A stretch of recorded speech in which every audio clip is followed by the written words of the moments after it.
उसकी मोहब्बत का एहसास करो ना। हम माँ बाप की नाफरमानी करें तो माँ बाप कहते निकल मेरे घर से, लेकिन उसकी रोज नाफरमानी हजारों बार कर रहे। न उसने हमारा खाना बंद किया है, न पानी बंद किया है, न इज्जत देना बंद किया है। अल्लाह के बंदो तुम सब बने हो, अल्लाह के बंदे कब बनोगे? तुम कब बनोगे उसके बंदे? कब बनोगे उसके बंदे? कब तुम उसकी मोहब्बत को समझोगे? वो करोड़ों माओं से ज्यादा प्यार करता है मेरे भाई। उसकी मोहब्बत बताऊं तुम्हें कैसी मोहब्बत करता है। वो अपने बाज अंबिया से भी ऐब छुपा लेता है। वो अपने बाज नबियों को भी अपने बंदों के ऐब नहीं बताता। एक रिवायत मैंने पढ़ी इमाम गजाली की लिखी हुई, उसको पेश कर रहा हूं, फिर मैं बात इख्तिताम को पहुंचाता हूं। एक बंदा था मेरी तरह मुजरिम, पापी, गुनहगार। याद रखना 5 वक्त की नमाज भी पढ़ के कभी अपने आप को नेक मत समझना। दाढ़ी रख के भी कभी जो नेक अपने आप को समझे उससे बड़ा पापी कोई नहीं। जिस वक्त कौम अय्याश और आवारा हो जाती है तब अल्लाह उन पर जालिम मुसल्लत करता है। आज हम आवारा हैं, माफ कीजिएगा मैं और आप सब। मैं अपने आप को अलग करके तकरीर नहीं करता, क्योंकि मैं ये समझता हूं कि आपसे ज्यादा गुनहगार मैं हूं। कोई तकवा परहेजगारी की बात नहीं करते, लेकिन बात सुन लें, बहुत अच्छे से सुन रहे हो, तवज्जो कर। आज आवारा है, गाने सुन रहे हैं, फिल्में देख रहे हैं, औरतों पे पाप की नजरें डाली जा रही है, सूद के धंधे कर रहे हो, हराम कारोबार कर रहे हो, हराम खा रहे हो, हराम पी रहे हो, हराम देख रहे हो, हाथ हराम, पैर हराम में मुब्तला, आंखें हराम में मुब्तला, दिमाग हराम में मुब्तला, हराम हराम हराम। अब बताओ इससे इमाम हुसैन कितने तड़पते होंगे, बेचैन होते होंगे। उनकी कुर्बानियों पे सवालिया निशान आपने। जिस दिन मुसलमान करबला वालों का वफादार होगा, किसी माँ ने किसी को दूध नहीं पिलाया कि तुम पे जुल्म कर सके। हक है। जब हलाकू और चंगेज खान को अल्लाह ने मुसल्लत किया, अल्लाह ने मुसल्लत किया, किन पर? 300-300 लड़कियां गाना गाने के लिए रखते थे, 800-800 लड़कियां शराब पिला। आज कितने मुसलमान हैं जो शराब नहीं पी रहे हैं? एमडी, हेरोइन, ड्रग, भंग, शराब। और जो बड़े शरीफ मुसलमान हैं वो खांसियों की दवाएं, कोरेक्स वगैरह, मेडिकल से लेकर के 3-4 बोतलें पी के नशा करता। कोई कुछ सूंघ कर करता है, कोई पी के कर। नशा किसी से भी करो, नशा नशा है।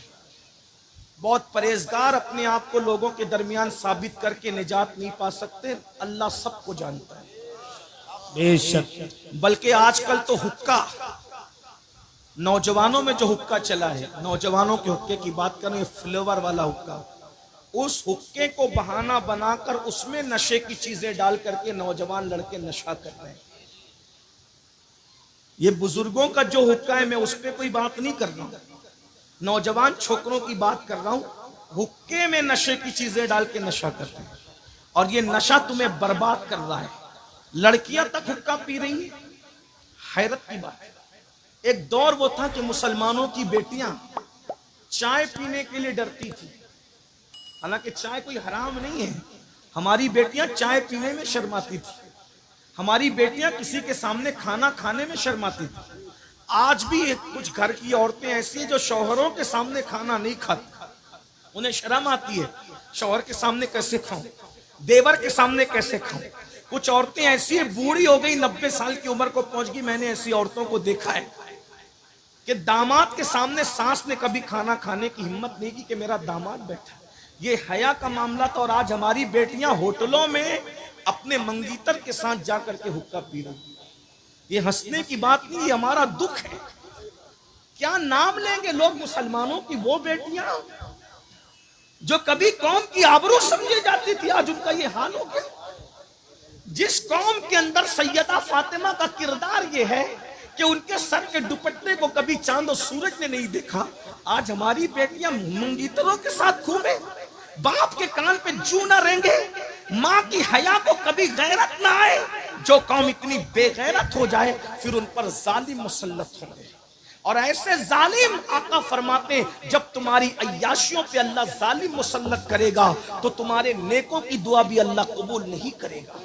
तुम दुआएं करोगे भी तुम्हारी दुआएं सुनी नहीं जाएगी, क्योंकि जालिमों को अल्लाह ने तुम पे मुसल्लत किया है। हलाकू और चंगेज खान ने लाखों लोगों को कत्ल किया, कत्लेआम हुआ। क्यों? मस्जिद छोड़ चुके, उलमा का मजाक उड़ा रहे थे। और उस दौर के बाज नाम निहाद उलमा पब्लिक को उलझा रहे थे। क्या काला कलर अफजल है कि सफेद कलर अफजल? इस पे मुनाजरे हो रहे, लायानी बातों पे मुनाजरे हो रहे थे। कौम को अल्लाह की तरफ बुलाने की बजाय लायानी बातों में उलझा रहे थे उस दौर के दुनिया परस्त मौलवी। अल्लाह ने उन पर भी जालिम मुसल्लत किए, वो भी कटे। कटने और तबाह होने वाली कौम का मिजाज वही होता है जो आप कर रहे हो। मुर्गे लड़ाए जाते थे, मुर्गे लड़ाए जाते थे, बैल लड़ाए जाते थे, ये सारी लड़ाइयां देखी जाती। ये सब कुछ कर रहे हो, फिर कहते हो मौलाना हम क्यों कट रहे हैं? हुजूर का दिल दुखा रहे हो कब्र अनवर में, इमाम हुसैन का दिल दुखा रहे हो कब्र अनवर में, सिद्दीक अकबर का दिल दुखा रहे हो कब्र अनवर में, जिनके दामन पकड़ने की बात करते हो उस गौसो खाजा का दिल दुखा रहे हो कब्र अनवर में। हिंदुस्तान के मुसलमानों, सोचा 30 साल से जायद अरसा गरीब नवाज अना सागर के किनारे एक दरख्त के नीचे जिंदगी गुजारते हैं, किस लिए? कि दीन तुम्हारे घर तक पहुंचे। क्या उस 30 सालों के अंदर बारिश नहीं हुई होगी राजस्थान में? गर्मी का मौसम नहीं आया होगा? सर्दी का मौसम नहीं आया होगा? अपने बुजुर्गों की मेहनतों को भूल गए? 90 लाख ने जो कलमा पड़ा है वो सरकार गरीब नवाज की मेहनतें। कैसी मेहनतें? 3 दिन के बाद 3-4 लुकमे खाते थे, वो भी रोटी का सूखा टुकड़ा। मुर्ग मुसल्लम बिरयानी और एक से खाने खाकर अय्याशी करने वालों, जब हम पाप करते होंगे तो गरीब नवाज के दिल पे क्या गुजरती होगी? आज हमारे पास सब है, दीन कहां है? बताओ दीन कहां है? शादियों में दीन है, मैयतों में दीन है, मस्जिदों में भी दीन है, हमारी जिंदगियों में दीन है। पूरी दुनिया में दीन नाफिज करना चाहते हो? अरे अपने 5 और 6 फुट के वजूद पर तो पहले दीन नाफिज करके बताओ, फिर शहरों में दीन नाफिज करके बताना। खुद के वजूद पर सिर्फ तेरी हुकूमत है, जिसके वजूद पर तेरी और सिर्फ तेरी हुकूमत है। तेरे घर में सिर्फ तेरी हुकूमत है, जिस घर में सिर्फ तेरी हुकूमत है उसमें तू दीन नाफिज न कर सका और शहरों में दीन नाफिज करने निकला है। तेरे वजूद पर 5-6 फीट के वजूद पर बता किसी और की हुकूमत है? तेरी हुकूमत, जहां तेरी हुकूमत है वहां दीन नाफिज नहीं कर सका और अफ्रीका में दीन नाफिज करने निकला, बरतानिया में दीन नाफिज करने निकला। और दीन के निफास का झूठा दावा करने वाले, अगर तेरे दिल में दीन की मोहब्बत होती तो पहले तू अपने वजूद पर दीन की हुकूमत नाफिज करता। तू फजर की वक्त में सोता नहीं पड़ा रहता मेरा भाई, तू उठकर मस्जिद जाता ताकि तुझे एहसास होता कि मेरे वजूद पर दीन की हुकूमत होनी चाहिए। चेहरे से दाढ़ी मुंडाकर तू गटरों में नहीं फिकवाता, बल्कि तू सोचता कि मेरे वजूद पर दीन की हुकूमत होनी चाहिए। तू सोने की अंगूठियां नहीं पहनता, सोने की चैन पहन के इतराता नहीं फिरता, बल्कि तू सोना उतार कर औरतों को पहना करके बताता कि मेरे वजूद पर, आज हमारे वजूद पर दीन की हुकूमत नहीं। हसद हम करें, बुग़्ज़ हम करें, तकब्बुर हम करें, नमाजें हम छोड़े, कुछ दीन याद है, धर्म याद है, मजहब व मसलक याद है? कुछ नहीं। रोना तो ये भाइयों कि निकाह के वक्त कलमा पढ़ना पड़ता है। अब तो व्हाट्सएप और इंटरनेट का दौर है, काजी कलमा पढ़ा रहा है, दूल्हा कलमा नहीं पढ़ पा रहा है। मैं सोचता हूँ या अल्लाह, जो शादी की खुशी में काजी के पढ़ाने से कलमा ना पढ़ सके, वो मौत की तकलीफ में क्या कलमा पढ़ पाएगा?